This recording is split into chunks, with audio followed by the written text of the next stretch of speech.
Good morning everyone, and welcome to the PCR webinar on Windows Server 2003 End of Support.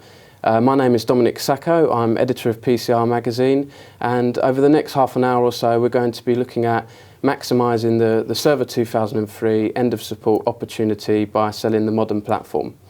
Microsoft is ending support for Server 03 on July 14th, so that leaves us with just over 2 months to prepare. And to help you do this, we're going to be looking at the various migration options, the business opportunities, and the safety and security implications around that. So today I'm joined by Patrik Bihammar from Microsoft. Good morning, Patrik. Good morning, thank you for having me. You're welcome. So maybe you could start by introducing yourself and telling us a bit about your role at Microsoft. Sure, absolutely. So I work in what's known as the Cloud and Enterprise Business Group at Microsoft here in the UK. Used to previously be known as the Server and Tools Business Group. So it's really where all of our infrastructure products sits. So everything from Windows Server to System Center to SQL, so our traditional data center technologies, but also our cloud technologies, in particular Microsoft Azure, which is an infrastructure and platform as a service cloud offering. And my role is really to help working with partners and customers to help them modernize their legacy infrastructure, then look at how they can transform and optimize that by using virtualization technology and management, and finally to extend their data centers into the cloud where that might make sense for them. Okay, great. And before we crack on with our questions, just a quick reminder, if you'd like to ask a question, send it through to us, you can do. Just type away, hit the button on your screen, and that will come through to us, and I can ask the question to Patrik. So to kick off then today, Patrik, perhaps you could tell us, with Server 2003 coming to an end on July 14th, what are the implications for customers? You know, what exactly should they know? Sure. I mean, the first thing that I would like to highlight is really that Windows Server 2003 has been a hugely popular operating system for us. It's actually one of the most successful operating systems in Microsoft's history from a server perspective. So there's a lot of 2003 out there still. Mm-hmm. Now, it was a great operating system when we first launched it. It was very innovative in many ways, but it's now becoming quite dated. So ironically, it actually had its 12th birthday only last week. So it's a decade-old technology. And mm-hmm. as we all know, working in IT, a decade in our industry is probably like a century out there in the normal world, right? So we've come a very long way, and if we look at some of the key trends that's been going on over the last 10 years, mm-hmm. We built Windows Server 2003 when virtualization hadn't really taken off in any big way, and we certainly weren't talking about cloud technologies. So there's really a lot of innovation that we built into our newer modern platforms that you simply can't take advantage of if you're running 2003.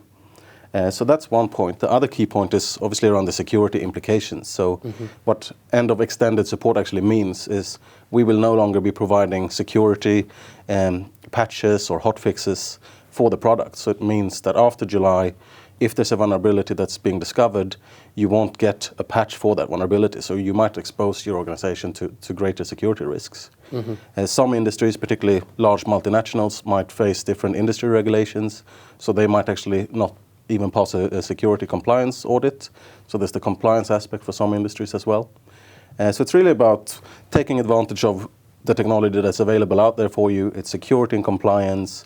And finally, you could probably debate the cost question, because obviously there will be an upfront investment to do the migration. Yep. But at the same time, there's also a cost or a tax associated with not using new technology and having to maintain not only old hardware, but also the software and applications that's running.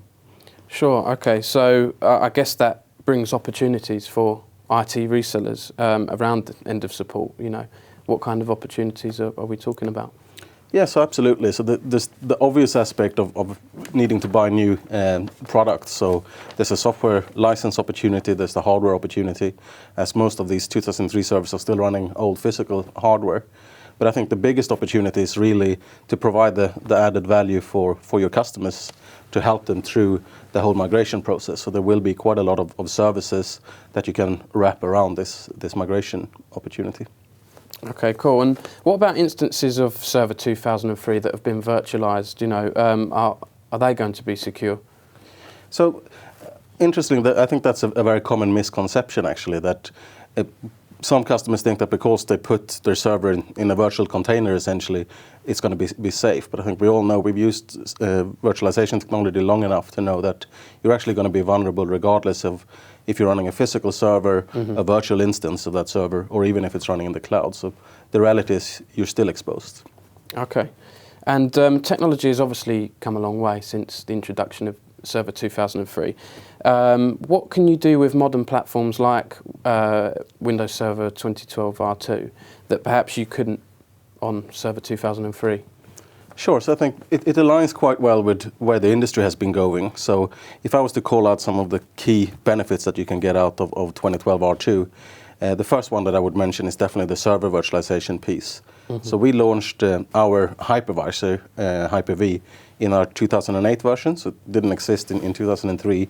But it was really with the 2012 launch and then the R2 improvements that we really got to a stage where we now have a virtualization platform that's being widely adopted by our customers.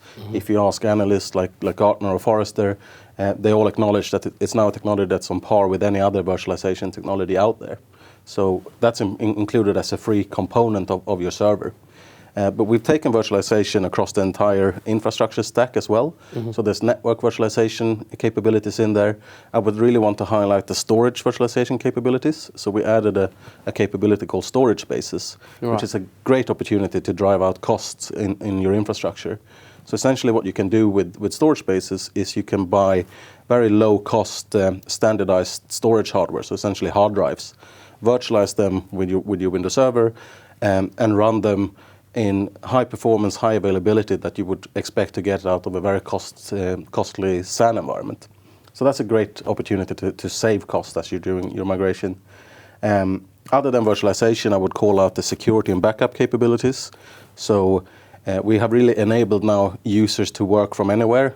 So mobile workers can easily log in via our security and network access to actually access their information, their files and their folders from anywhere.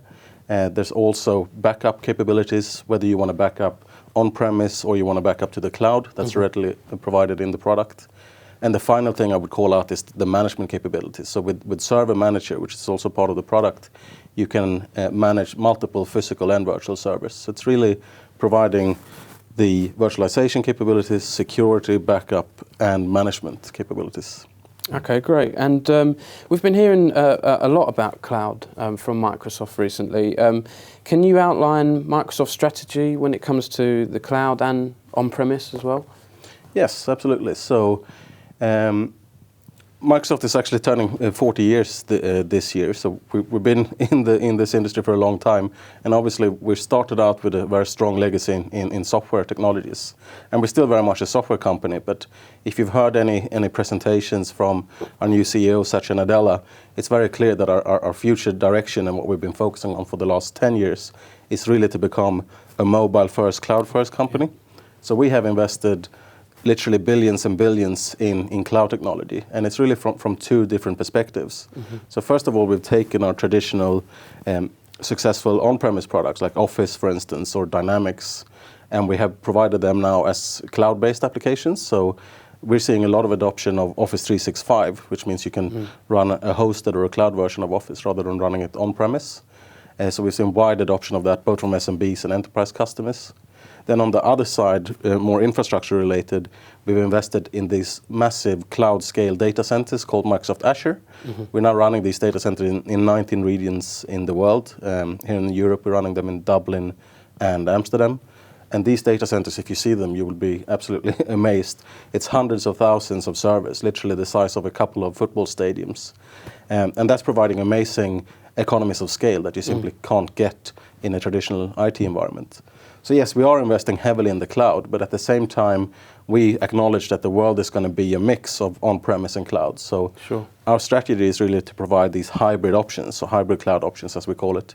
So we're also taking learnings that we're getting out of Azure and putting them back into our on-premise technologies. And storage spaces and network virtualization that I mentioned are great examples of that. We actually first developed that technology in Azure and then put it back into Windows Server 2012. So we really want to offer the options then for customers and partners alike, whether they want to deploy in their own data centers, in our cloud data centers or in any of our partners' hosted environments as well, and make that as seamless as possible for the end user. Okay, and for those customers that need to move off of Server 2003, what kind of migration options are there? So I guess the first option, which I wouldn't really consider an option, is to do nothing. It's not like we're going to pull a switch on the 14th of July and all those 2003 servers are going to go dark. Yeah. So the product will still run, but as I mentioned, you are going to be exposed to potential future vulnerabilities, and there might even be vulnerabilities that hackers know about today that will become zero-day exploits. So there's certainly that risk involved in not doing anything, so I would definitely not recommend that. The real steps forward is then, do you want to stay on-premise? So you move to a modern platform on-premise with Windows Server 2012 R2. And as you do that, because so many of the 2003 servers today are still physical, it's a great opportunity to drive efficiencies through virtualization. So if you have 5 or 10 2003 physical servers today, you might be able to move to 2 or 3 more advanced hardware platforms and then run a virtual environment on top of that. So that's a great opportunity. And the other options are the cloud options that I talked about earlier. So we've seen a lot of customers say, actually, I don't want to manage my own Exchange mail servers or collaboration SharePoint service. I'd rather use the Office 365 service. So that way you can actually retire some of your own on-premise infrastructure. And the same is then true for any other infrastructure service or application. You can actually choose to host that in Azure. But it'll really depend on what you want to do for each of your applications and workloads. Yep, sure, okay. Now, there are a lot of SMBs out there that may find the whole migration process quite daunting. And I guess likewise for resellers out there that may not be too familiar with this area. Where should they start? Sure, so I will acknowledge it is a daunting task. It can, depending on your environment, it can be a 1-month project, it can be a 6-month project. It's really how long is a piece of string. So there's a lot of things you need to consider, depending on how complex and how old your environment is. So we try to break the process down into 4 key steps, which do sound kind of obvious when you talk through them, but it's important to really go through each of these steps very, very, very carefully. So the first one is an obvious one. You need to understand what's actually running in your environment, so the discovery phase. So it's probably obvious to most people where they keep their physical servers, but considering the adoption of virtualization technology, it's harder to know actually what are the dependencies on my virtual instances running on which server, what are the dependencies from an application, from a database, and from a user perspective. So there's tools available there for you, both third-party tools that give you very deep insights on your environment, and also a free tool from Microsoft called the Microsoft Assessment and Planning Toolkit, which helps you build out that view and report of what your environment looks like. So when you have that view, you need to start to assess server by server and application by application then, how am I going to move forward? And it's going to come down in the end to the type of application that you're running. So you might have ISV applications where there already is a version available for the new platform. That's going to be more straightforward from an upgrade perspective. There might also be cases where you have home-built applications, and actually the person who developed the application has left the organization. For those applications, it's more difficult to know how you're going to take that forward because the application doesn't really have a future roadmap. So it's also an opportunity for a lot of our customers, particularly large customers, then to do a bit of a spring cleaning really of your application portfolio and kind of rationalize, do I need 2 applications for HR? Or if this application doesn't have a future, do I really want to stick with that application? So that's where a lot of the thoughts needs to go in.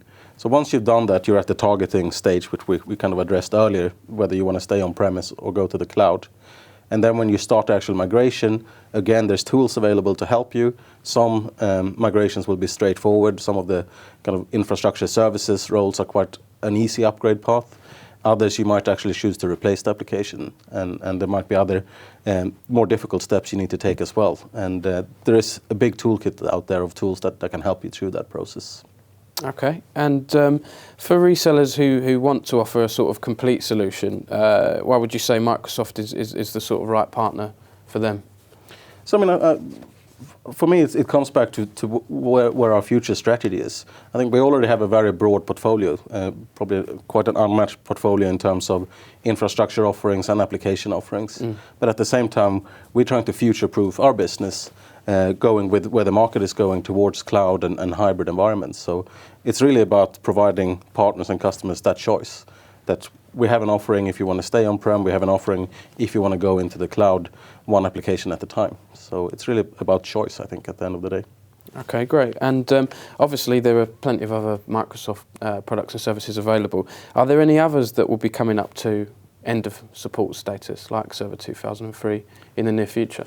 Yeah, so first of all, we're very open with our product support life cycle. So we tend to support a product for 10 years. So in the case of 2003, we have supported it for 12 years when it goes end of support.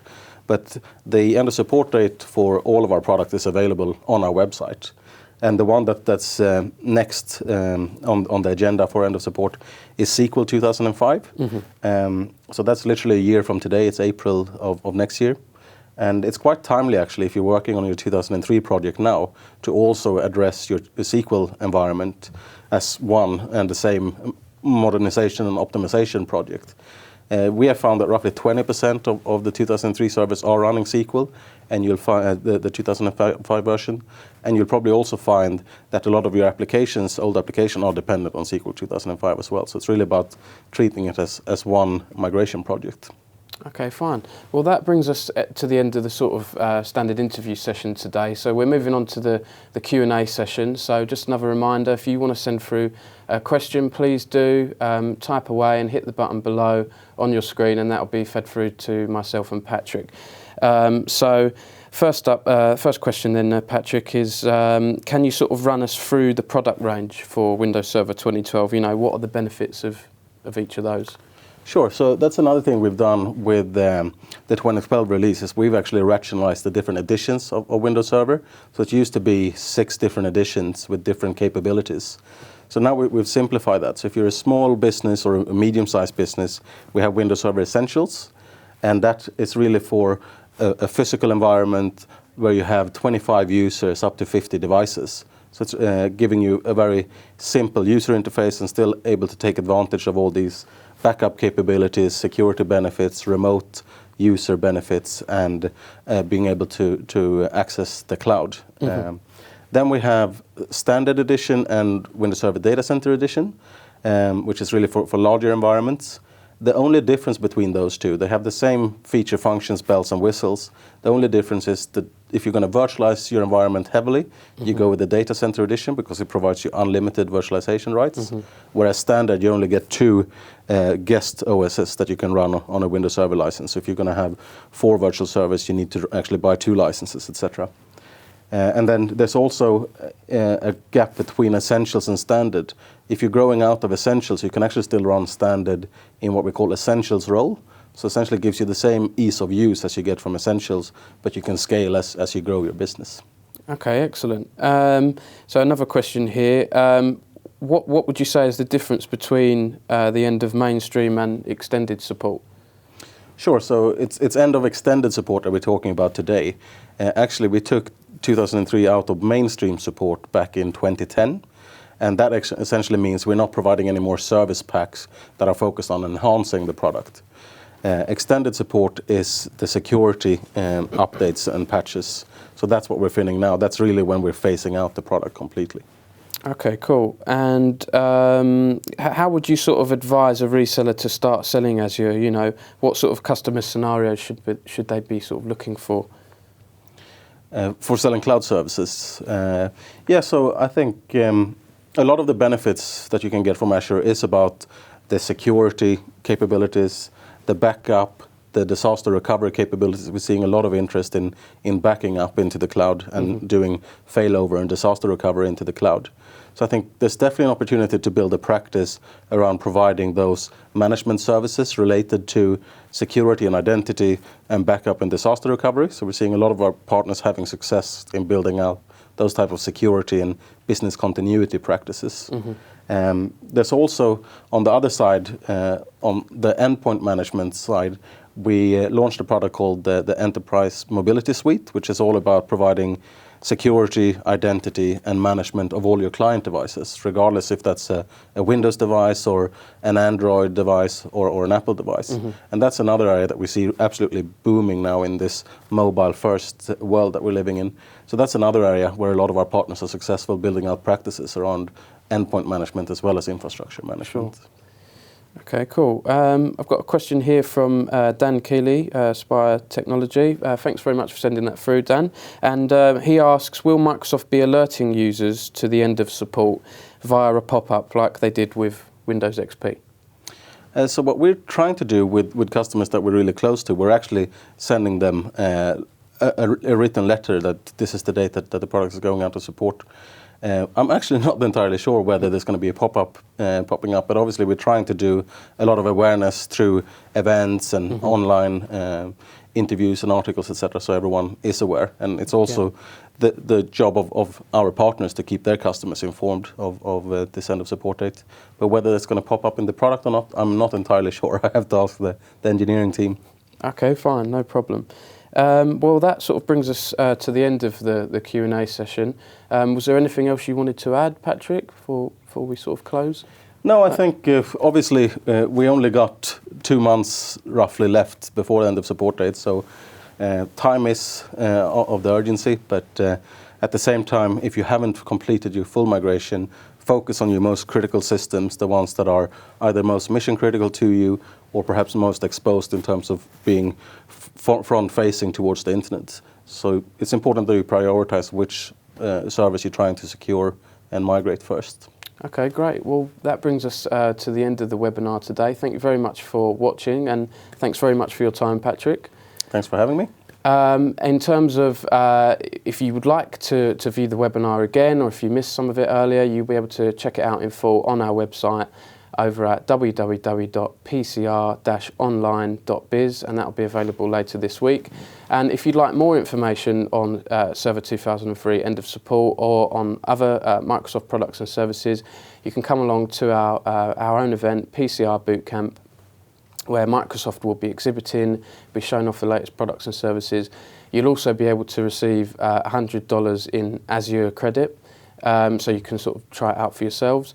Bootcamp takes place at Whittlebury Hall in Northamptonshire on May the 14th. So do sign up, visit the website. It's www.pcrbootcamp.com, and I hope to see you there. Thank you very much for watching today. Goodbye.